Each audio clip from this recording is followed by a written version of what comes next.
So to start replacing this sway bar link, I'm going to start at the bottom, 13mm socket, remove this nut. All right.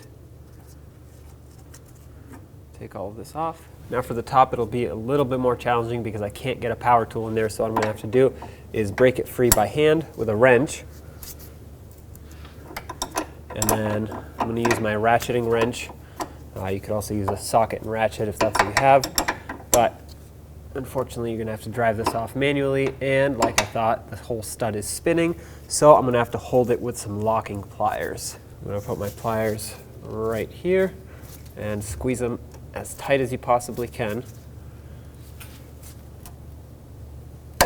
Okay. Remove the nut the rest of the way. Thankfully this one came off. You might need to use heat if yours doesn't. All right, that's off. Take off your locking pliers if you used them. Pull the sway bar link out and up out of the control arm. And here's your old link.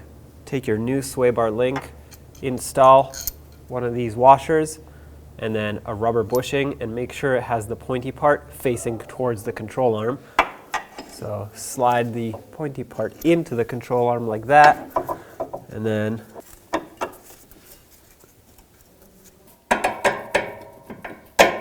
all right, slide the new sway bar link on. I'm going to go ahead and put on the locking nut here, 15mm. Let's snug it up. Ended up having to hold the stud with a 17mm wrench. There's a nice cutout for you to hold it if it starts spinning on you while you're tightening. All right, let's make this one nice and tight. Perfect. On the bottom, put the other bushing, again, with the pointy part facing into the control arm. Then put your washer, make sure it's cupping over the bushing, and your brand new locking nut. Also a 13mm still, just like the old one down here. Let's snug it up.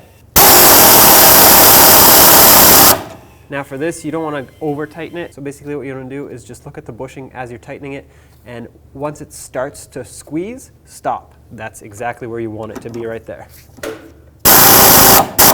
Okay, right there. Now do the same thing to the other side.